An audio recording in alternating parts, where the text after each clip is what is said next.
हरे कृष्णा। आवाज़ आ रही है? और आगे आ जाइए, और आगे आगे आगे आ जाइए, आगे आ जाइए। हाँ, तो आज के श्लोक में भगवान कह रहे हैं जो आत्मा में ही रति वाला है, आत्मा में ही तृप्ति वाला है और आत्मा में ही संतुष्टि वाला है, उसके लिए संसार में कोई भी कार्य नहीं है, कोई भी कर्तव्य नहीं है। तो ये भगवान बताते हैं। तो भगवान ने रति शब्द का प्रयोग किया, फिर तृप्ति शब्द का प्रयोग किया, फिर संतुष्टि शब्द का प्रयोग किया। तो इसका क्या मतलब है? आत्मा का तो मतलब भगवान है कि जो भक्त भगवान में ही रति प्राप्त करता है, भगवान में ही तृप्ति प्राप्त करता है और भगवान में ही संतुष्टि प्राप्त करता है ना।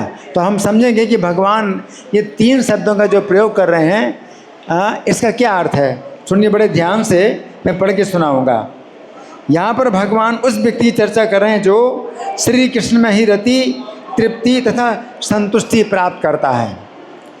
तो जैसे जैसे कृष्ण भक्ति में आगे बढ़ता है, वैसे वो क्रम से श्री कृष्ण में रति, फिर तृप्ति और फिर संतुष्टि प्राप्त करता है। पहले रति होती है, फिर तृप्ति होती है, फिर संतुष्टि होती है।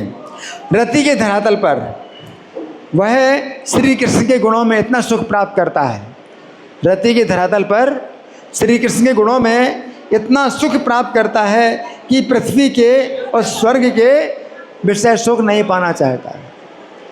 रति का मतलब क्या है? श्री कृष्ण के गुणों में इतना सुख प्राप्त करता है कि पृथ्वी के और स्वर्ग के कोई भी सुख नहीं पाना चाहता। अब रति से आगे बढ़कर तृप्ति के धरातल पर आता है, श्री कृष्ण में तृप्ति प्राप्त करता है। तो तृप्ति के धरातल पर आता है तो वो स्वर्ग से ऊपर महरलोक और जनलोक और तपलोक और सर्वोच्च ब्रह्मा जी के लोक की भी विभूतियों को नहीं पाना चाहता। तृप्ति, ये तृप्ति हो गई। स्वर्ग से ऊपर भी महरलोक, जनलोक, तपलोक, सत्यलोक, यहाँ की भी जो है वो सुखों को नहीं पाना चाहता जब तृप्ति के धरातल पर आता है। फिर तृप्ति से आगे बढ़कर संतुष्टि के धरातल पर आता है। उस समय वो श्री कृष्ण के गुणगान में और उनकी सेवा में इतनी संतुष्टि प्राप्त करता है कि वैकुंठ का भी ऐश्वर्य नहीं पाना चाहता। ये संतुष्टि है, वैकुंठ का भी ऐश्वर्य नहीं पाना चाहता। श्री चैतन्य महाप्रभु शिक्षाष्टकम के चौथे श्लोक में कहते हैं, मम जन्मनि जन्मनीश्वरे भवतात भक्ति रहे तो की त्वयि। अर्थात हे कृष्ण, मेरी तो एकमात्र कामना यही है कि जन्म जन्मांतर में आपकी अहेतु की भक्ति बनी रहे। इस बात से पता चलता है कि भक्त श्री कृष्ण की भक्ति में इतनी संतुष्टि प्राप्त करता है कि वो मुक्ति की भी इच्छा नहीं करता। क्या? इतनी संतुष्टि प्राप्त करता है भक्ति में कि वो मुक्ति की भी इच्छा नहीं करता है। वो यही चाहता है कि उसे चाहे जिस योनि में और चाहे जिस स्थान पर जन्म मिले, वो सदा श्री कृष्ण के गुणों का स्मरण और उनकी सेवा में लगा रहे, है ना। तो फिर भगवान कहते हैं कि तस्य कार्यम न वेदते, यानी उसके लिए कोई कर्तव्य नहीं है। तो यहाँ पर भगवान कहना चाहते हैं कि जो व्यक्ति पूर्णतया कृष्ण भक्त है, उसके अंदर इंद्रिय तृप्ति की कोई कामना नहीं है, अतः उसके लिए किसी प्रकार के कर्तव्य का बंधन नहीं है। तो चूंकि श्री कृष्ण स्वयं अपने भक्त के पराधीन हो जाते हैं। कृष्ण क्या होते हैं? अपने भक्त के पराधीन। क्या हो जाते हैं? अपने भक्त के पराधीन हो जाते हैं। अतः भक्त का इस संपूर्ण विश्व में अधिकार हो जाता है। क्या हो जाता है? हाँ, भक्त का संपूर्ण विश्व पर अधिकार हो जाता है, क्योंकि वो ये संपूर्ण विश्व श्री कृष्ण की ही संपत्ति है। जिस समय जीव श्री कृष्ण से अपना संबंध तोड़ता है, उस समय उसके लिए इस विश्व की प्रत्येक वस्तु पराई हो जाती है। अगर हम भगवान से संबंध तोड़ते हैं तो इस संसार की हर वस्तु पराई है, पराई है। अतः हम यदि किसी भी वस्तु को भोगना चाहते हैं तो उसका मूल्य चुकाना पड़ता है। कोई पराई चीज़ है तो मूल्य चुकाना पड़ता है। ये मूल्य वैदिक आदेशों के द्वारा निर्धारित होता है, परंतु चूंकि कृष्ण भक्त को श्री कृष्ण के ऊपर पूर्ण अधिकार प्राप्त हो जाता है। अतः श्री कृष्ण के अधीन जो भी वस्तु है उस पर भी उसका पूर्ण अधिकार है। ऐसे वैष्णवों की कृपा से अन्य सभी प्राणी भोजन प्राप्त करते हैं। ऐसे जो भक्त होते हैं उनकी कृपा से ही सब लोग भोजन प्राप्त करते हैं। केवल वैष्णव ही ऐसे हैं जो अपनी ही संपत्ति का भोग करते हैं। जो वैष्णव हैं वो अपनी ही संपत्ति का भोग करते हैं और अपने ही वस्त्र पहनते हैं और अपना ही धन दान में देते हैं। श्री कृष्ण सबों के द्वारा पूज्य हैं, किंतु अन्यों को शिक्षा देने के लिए वे वैष्णवों की पूजा करते हैं। प्रत्येक व्यक्ति को वैष्णवों के आदेश का पालन करना चाहिए, क्योंकि उनका एकमात्र कार्य श्री कृष्ण के संदेश को सारे संसार में प्रसारित करना है, जिसके बिना मानव समाज में घोर अशांति फैली हुई है। क्योंकि वैष्णव श्री कृष्ण के प्रत्यक्ष सेवक होते हैं। क्या होते हैं? वैष्णव श्री कृष्ण के प्रत्यक्ष सेवक होते हैं।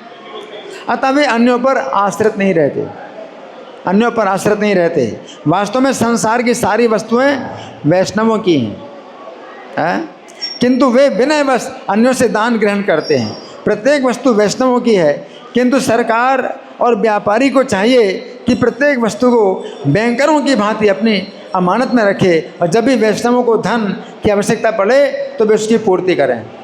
सरकार को ये चाहिए कि वैष्णवों को जब भी आवश्यकता हो तो धन की पूर्ति करें। ये बचत खाता की भांति है, जिसका जमा करता इच्छानुसार अपना धन निकाल सकता है। श्री कृष्ण की सेवा में रत रहने के कारण वैष्णवों के पास इतना समय नहीं है कि संसार भर की अर्थव्यवस्था को संभाले। अतः सारी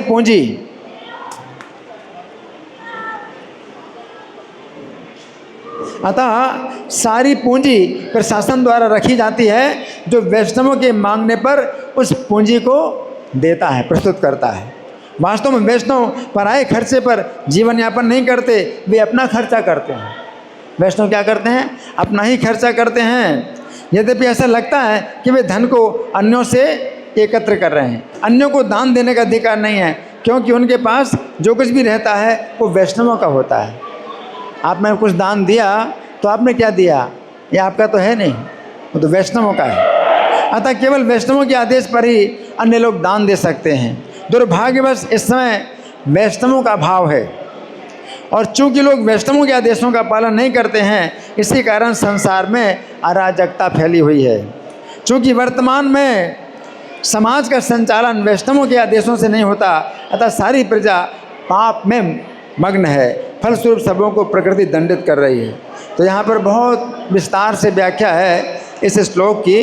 तो यहाँ पर समझने वाली बात है कि अगर आप भगवान में, अगर आपकी रुचि हो गई, भगवान की कथा में रुचि हो गई है, तो आपको जीवन का सबसे बड़ा लाभ प्राप्त हुआ, जीवन की सबसे बड़ी सफलता प्राप्त हो गई। तो जो भक्त लोग होते हैं वो भगवान का नाम लेते हैं, उनके जो है कथा सुनते हैं और उनकी कथा करते हैं और भगवान की सेवा करते हैं, भगवान के नाम का प्रचार करते हैं। तो वो ऐसे जो वैष्णव होते हैं उनके लिए कोई भी कर्तव्य नहीं होता है कि वे कुछ और काम करें, कोई व्यापार करें या कोई नौकरी करें, उनको कोई ज़रूरत नहीं। वैष्णव जो है भगवान के आश्रित रहते हैं। जैसे प्रभुपाद ने पूरी दुनिया में ये जो कृष्ण भक्ति का आंदोलन फैलाया, लोगों को कृष्ण का भक्त बनाया, तो प्रभुपाद के पास जितने पैसों की ज़रूरत होती थी अपने आप आ जाता था कि भगवान उनके साथ हैं, भगवान उनसे प्रसन्न है, वो भगवान की सेवा में लगे हैं, तो उनको किसी की नौकरी करने की ज़रूरत नहीं पड़ती, उनके पास अपने आप धन आए, है ना। तो पूरी दुनिया में 108 मंदिर बना दिए, अब तो और ज़्यादा बन गए। इतने मंदिरों में कितने भक्त रहते हैं? 50 सैकड़ों भक्त रहते हैं और सबका भोजन मिलता है, सबको भोजन मिलता है। कहाँ से आता है? भगवान सप्लाई करते हैं सब कुछ जो है भगवान। उनको कुछ कर्तव्य नहीं है कि भाई पता लगाएं कि टमाटर का भाव क्या है, आलू का भाव क्या है? किसी को पता है आलू का भाव क्या है, टमाटर का भाव क्या है? खाते हैं, आलू खाते हैं, टमाटर खाते हैं, सब्जी खाते हैं, दाल खाते हैं ना, इनको किसी चीज़ का भाव पता नहीं। इनके लिए कुछ कर्तव्य नहीं है कि भाई इनको पता लगाएं कि कौन चीज़ कितनी महंगी है, कितनी सस्ती है। सस्ती हो महंगी हो, उनको सब सप्लाई मिल, सब कुछ मिलता है। कुछ भी ज़रूरत नहीं है कि आप चिंता करें कि पेट कैसे भरेगा। जो भगवान की भक्ति में लगे हुए हैं, भगवान की कथा में उनकी रति है, भगवान की कथा में तृप्ति है, भगवान की कथा में संतुष्टि है, तो उनके लिए कोई कर्तव्य नहीं है कि वो अपने पेट की चिंता करें कि कैसे हमारा पेट भरेगा। ऐसा कुछ भी नहीं। तो भगवान के तस्य कार्यम न विद्यते। और जब तक ये इस धरातल पर आप नहीं आते हैं, तब तक आपको अपने पेट की चिंता होती है, अपने घर की चिंता होती है, अपने परिवार की चिंता होती है। ये दवाइयाँ हैं और ये जो है नौकरी है, ये बच्चों को पढ़ाना है, ये करना वो करना, सब चिंताएँ होती, हज़ारों चिंताएँ होती। इन भक्तों को जो है केवल एक चिंता होती है, एक चिंता होती है, कैसे मंगल आरती में आएँ, कैसे जप करें, अपनी माला जप करना है, पूरी क्लास सुनना है और प्रचार करना है। तो भक्तों की यही चिंता रहती है, एक चिंता रहती है। और जो भक्त नहीं, उनको हज़ारों चिंताएं होती हैं, अपने घर की चिंता, अपने परिवार की चिंता, और फिर मृत्यु ऊपर मंडरा रही है, वो और चिंता होती है कि मृत्यु आने वाली है, मृत्यु आने वाली है। इन भक्तों के लिए कोई चिंता नहीं होती। धन्यवाद। ग्रंथराज श्रीमद् भगवद गीता की जय, श्रील प्रभुपाद की जय। हरे कृष्णा।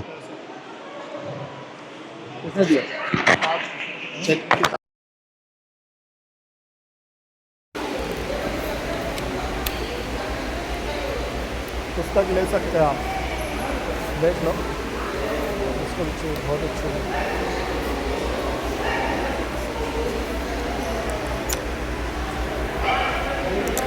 करते हैं ना राधा माधव के बाद प्रभुपाद का भी जो है वो जयकारा होता है, रिलेटेड होता है कीर्तन करने में।